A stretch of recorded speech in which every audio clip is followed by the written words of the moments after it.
Kasi dahil sa tatrabaho natin ngayon, di ba, computer lifestyle na tayo ngayon, di ba, nakaganto, di ba? Palaging nakakontract ng muscles. Yung nilagtat ka, masakit ang batok, yun. Ayaw natin yun. Ito yung pinakaayaw natin.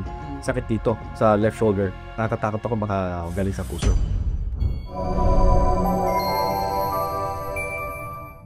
Sa mga viewers po namin, konting reminder lang. Lahat po ng sinashare ni Dr. So dito ay informational lamang, di ba, Doc? Yes. O hindi ito pa yung medical na personalized, hindi siya equivalent ng nagpakonsulta kayo. So kung meron ho silang nararamdaman o tingin nila kailangan nila itong gamot na XYZ, kailangan ho magpatingin po kayo sa inyong doktor kasi po sila ang nakakaalam ng inyong medical history at kami nagbibigay ng dagdag kaalaman lamang. Good day mga kababayan! Welcome sa isa na namang episode ng Medico.ph. As usual, ito ang inyong Managing Director, si Glenn. And then kasama natin ang ating Medical Director, si Dr. Anthony So. So as usual din, diretsahan tayo. Isa sa mga pinaka nababasa naming comments ninyo yung masakit na batok na napapadalas sa mga iba sa inyo. Tatanungin natin ngayon si Doc. Doc, pag palagi pong masakit ang batok natin, ano po kayang ibig sabihin nito?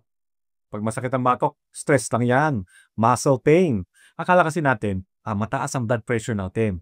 Okay? Konting percentage lang na masakit ang pataas ang blood pressure.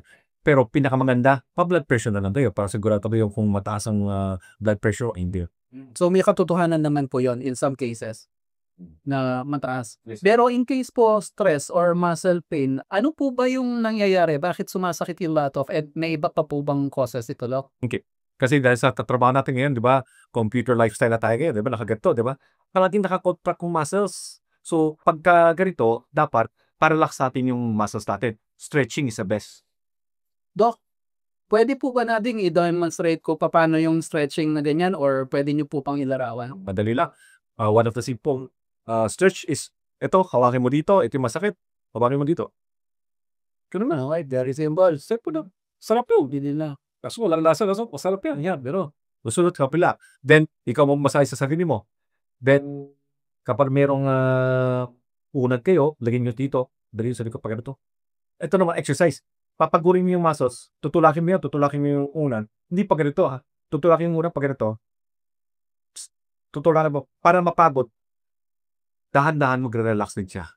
Okay, so kung boss kayo at medyo may budget, yung sekretaryo yun, baka pwedeng magmasahe. Wag lang kayong Pipila rin kami. Joke lang. Anyway, Doc, so ito ang pinaka-common. Stress, tsaka siguro sa postura mo habang Yes. tatrabaho ka. Meron ba po bang mga less common na causes? Okay.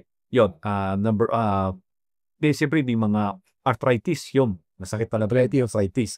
Tapos, malas mo na lang. Yung arthritis po, naipit yung ugat. Kaya na may radiculopathy. Tuloy na kumukurente pag ito. Then, pinag-usapan natin sa ibang topic na yun, no? Then, pwede rin meningitis. Yung nilagtat ka, masakit ang batok, yun. Ayaw natin yun. Meningitis yun.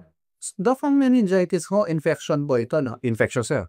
Saan ko ba na-infect ang tao pag meningitis? Ang meningitis kasi, yung brain, may balot yun, na plastic hanggang pababa. Yan ang meningitis ang tawag natin doon. Kung may infection, yun, meningitis ang tawag. Rigid neck, saka masakit ang neck. Ito, medyo mas delikado na ito. Madelikado na yun. Okay. So kung yung pananakit ng batok may kasamang lagnat and iba pang sintomas, mas maganda patingin ako. Yes, tado yung mga baby. Ay, ako yun. Nakakatap. So pwede rin pala sa baby yun. Yes, sir. Okay. Ang baby pa naman, hindi niya alam ang sakit sa batok. So, pag nilagnat, patingin sa Kizalawia. Leg, aring masakit. Yun, pakitalino. Okay.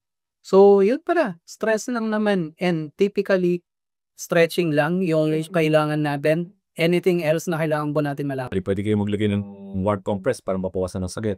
Then, syempre, ang dami pang rason, di ba? Ang dami pang rason. Pag tumagal more than 1 week, saka disturbing siya, pakita na nyo sa kahit sinong doktor. Okay, so family doctor, pwede na. Yes, coach. Yun ang first na recourse natin. And then, kung kailangan ng specialista, pa-refer na ko tayo. Yes, sir. Pero mo talagang research dito. Ito yung pinakaayaw natin. Sakit dito sa left shoulder. Natatakot ako baka galing sa puso. May pasyente kaming may frozen shoulder. Sobrang sakit. After that, tinatake pala sa puso. Kaya nga sumasakit ang shoulder niya. Dahil dito. So, hindi niya po alam na na-atake siya? Kaya Di alam. So, pati kami, tinitingnan namin, Pero masakit pag ginagalaw namin. Mm. Tapos, sige, kada namin shoulder. Buti na may mga lab result. Mataas yung mga enzyme niya sa heart, yung mga troponin ITC, gano'n. Yaka, heart attack pala yun. Nako, delikado rin. So, kung sa kaliwang shoulder na tumutuloy po ba sa kaliwang brace? Dito na ko. Dito lang ako, oo, pasaban ka. So, yun, baka maaaring may kinalaman rin sa puso. Wag naman sana. Pero sabi nga nito, ang pinaka-common, stress lang tsaka tensor response sa masters. Yes, coach. Alright. So, masahe, pahinga, stretching, yun yung pinakamagandang mga lunas para dito sa pananakit ng bato. Pero kung persistent, ipatingin mo natin sa doktor.